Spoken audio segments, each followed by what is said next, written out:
Assalamualaikum teman-teman. Kami dari kelompok 4 akan mempresentasikan hasil diskusi kelompok kami dengan materi penilaian tertulis dan penilaian proyek. Sebelum itu, kelompok kami akan memperkenalkan diri terlebih dahulu. Yang pertama, Nada Puspitasari, NIM 02. Yang kedua, Siti Nur Aisyah, NIM 25. Yang ketiga, Bella Amarda Arbin Ramadhani, NIM 38. Dan yang terakhir, Humairatul Wardah, NIM 42.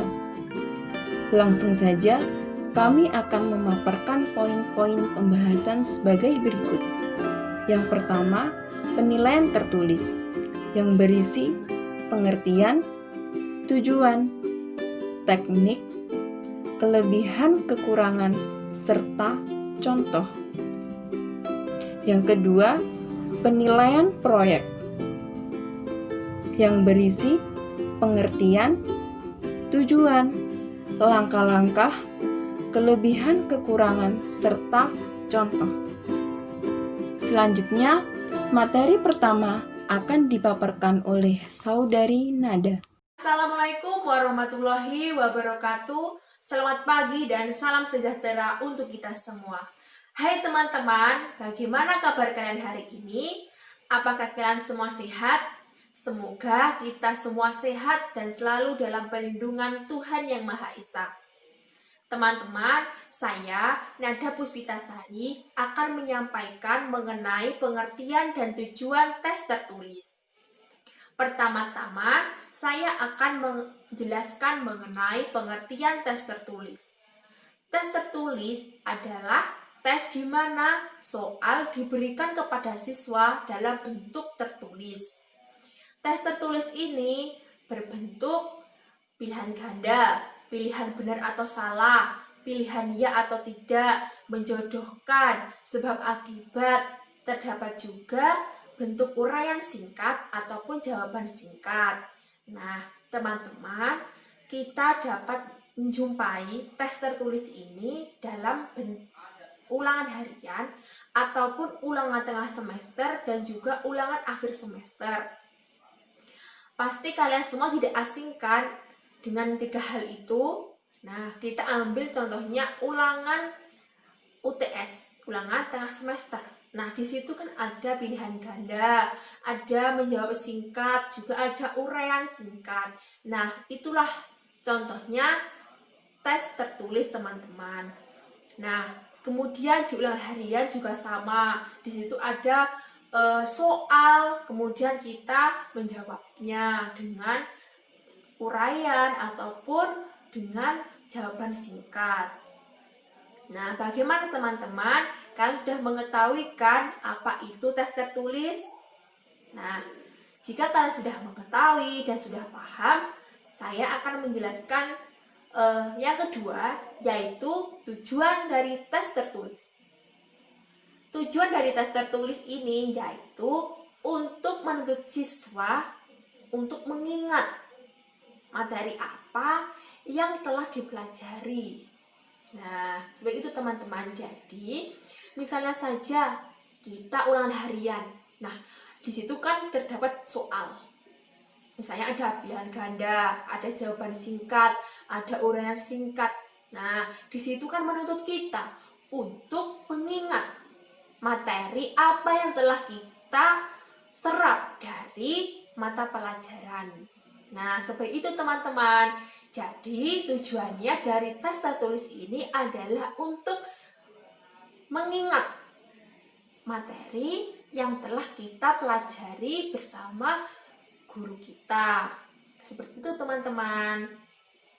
Nah, bagaimana? Apakah kalian sudah paham mengenai pengertian dan juga tujuan tes tertulis? Jika sudah paham, materi selanjutnya akan dijelaskan oleh Saudari Aisyah. Baik, materi selanjutnya yakni teknik penilaian tertulis. Teknik penilaian tertulis ini dibedakan menjadi dua bentuk. Yang pertama, bentuk objektif dan bentuk subjektif. Bentuk objektifnya ini dapat berupa pilihan ganda, dua pilihan benar atau salah, menjodohkan dan menyuplai jawaban. Sedangkan yang bentuk subjektifnya dapat berupa uraian. Nah, di sini saya akan menjelaskan bentuk objektif yang berupa pilihan ganda. Nah, pilihan ganda ini jenis soal yang dapat digunakan untuk UTS, UAS, ujian nasional, dan lain sebagainya. Tes pilihan ganda ini juga bisa digunakan dalam tes bahasa Inggris yang diselenggarakan oleh testing luar negeri seperti tes TOEFL dan lain sebagainya. Nah, selanjutnya yaitu dua pilihan, benar atau salah.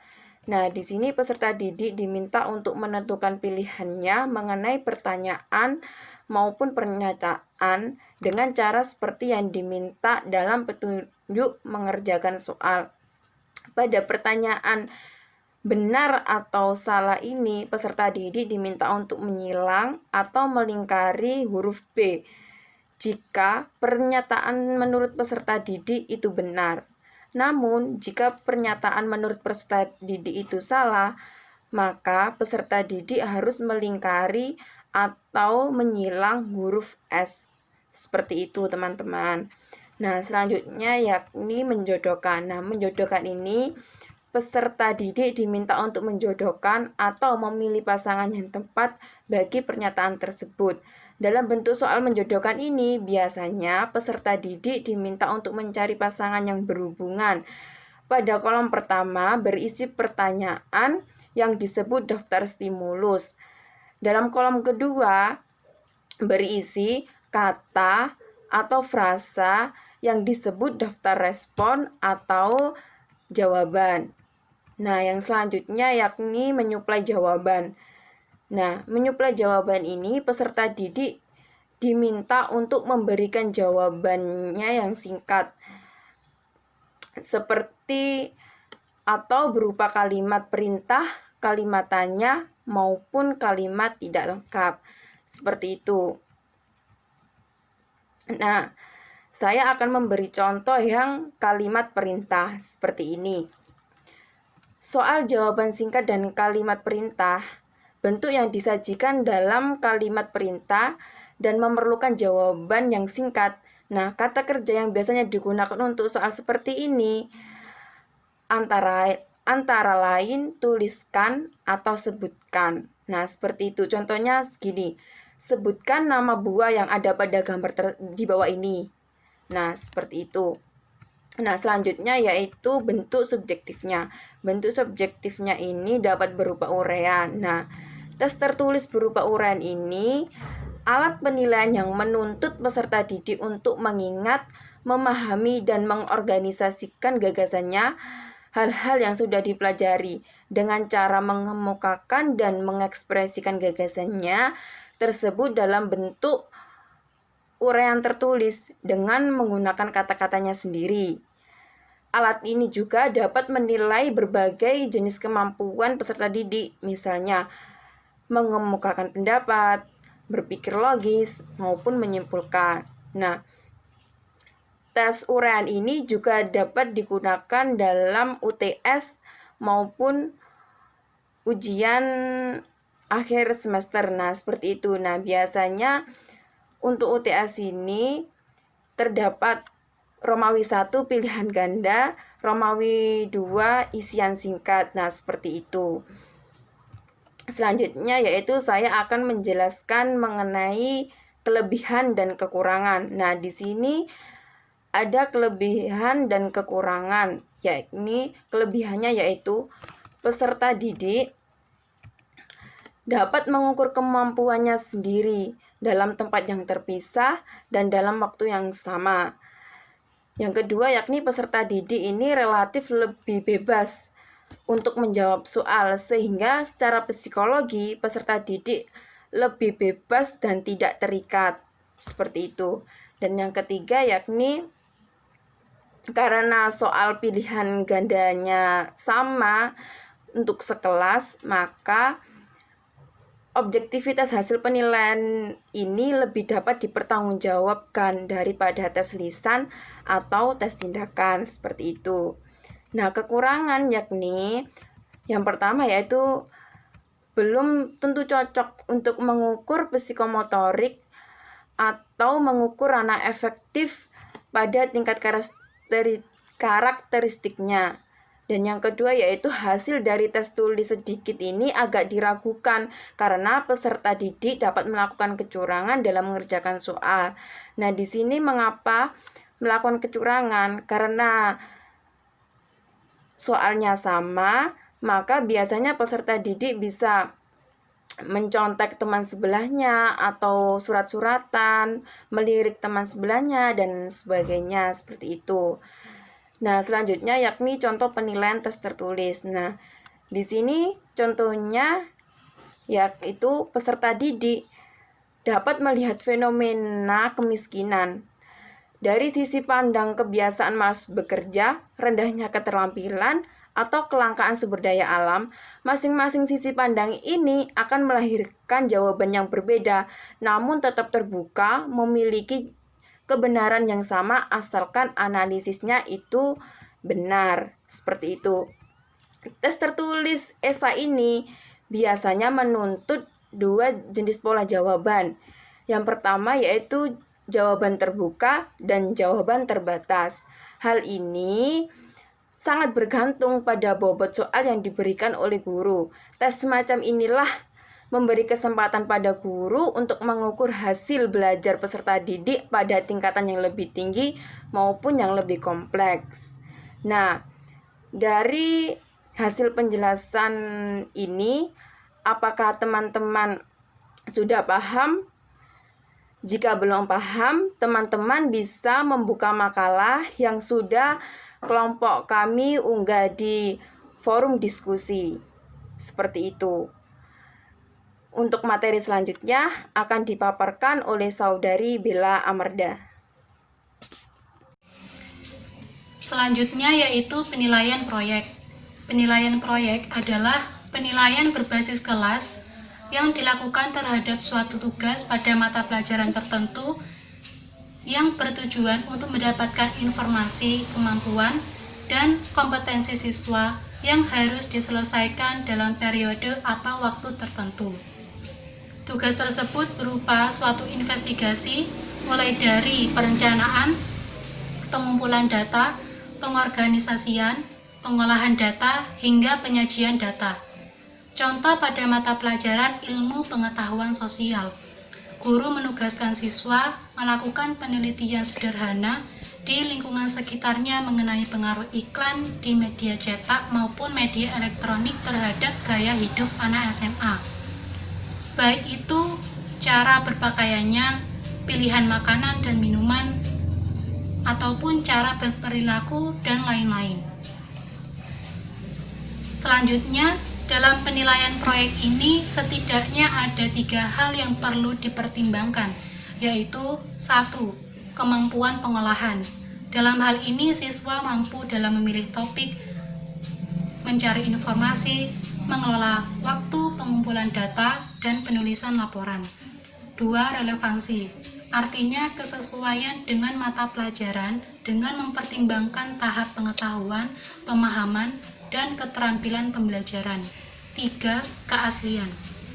Pekerjaan yang dilakukan siswa harus merupakan hasil karya sendiri, tidak boleh meniru hasil karya orang lain, dengan mempertimbangkan kontribusi guru berupa petunjuk dan dukungan terhadap pekerjaan siswa. Manfaat dari penilaian proyek ini diantaranya pemahaman dan pengetahuan siswa dalam bidang tertentu. Selain itu, kemampuan mengaplikasi pengetahuan dalam suatu penyelidikan, serta kemampuan menginformasikan subjek secara jelas. Kemudian teknik penilaian proyek. Penilaian proyek dilakukan mulai dari perencanaan, proses pengerjaan sampai hasil akhir proyek. Untuk itu, guru perlu menetapkan hal atau tahapan yang perlu dinilai seperti penyusunan desain, pengumpulan data, analisis data, dan laporan tertulis.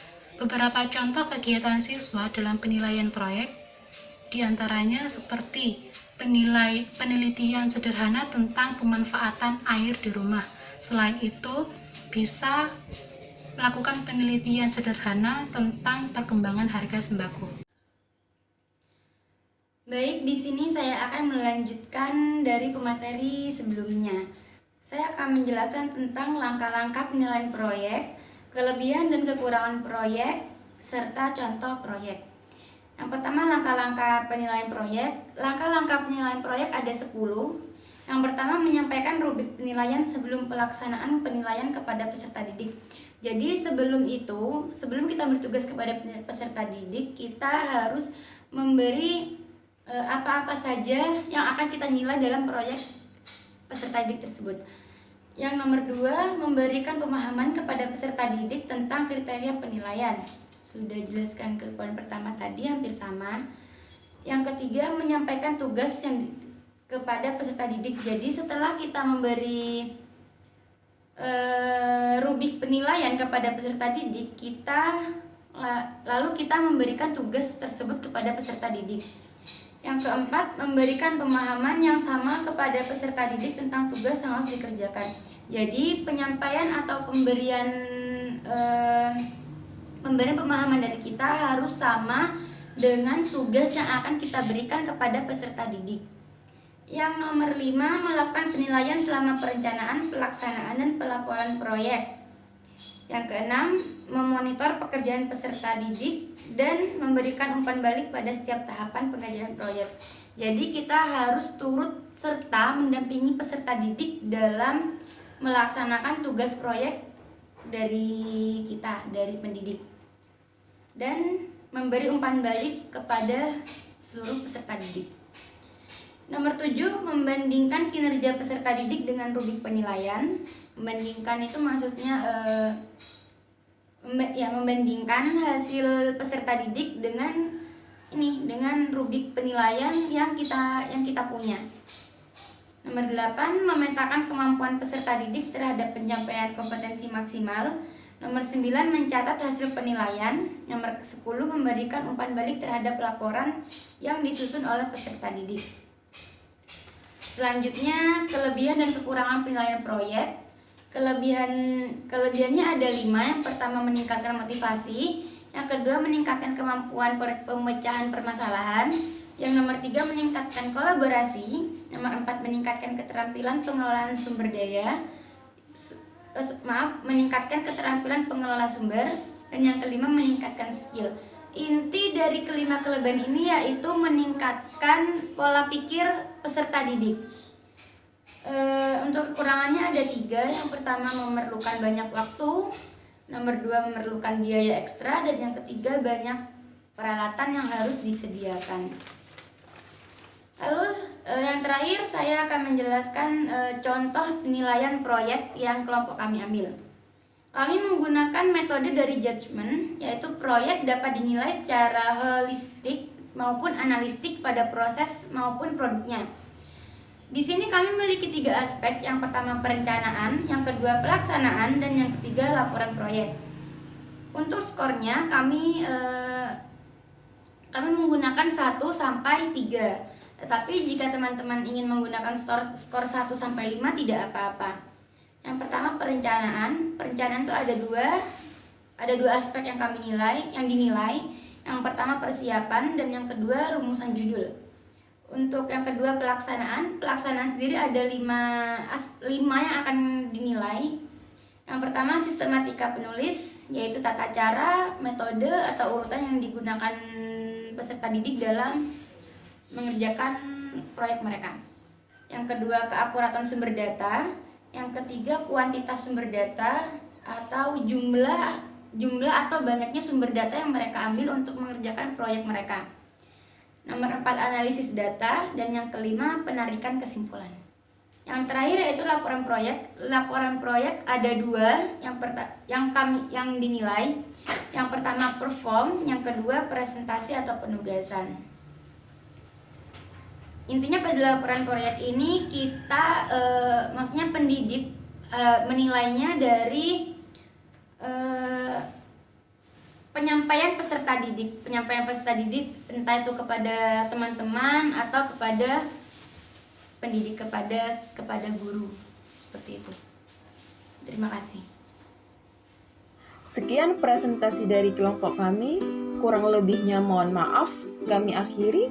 Wassalamualaikum warahmatullahi wabarakatuh.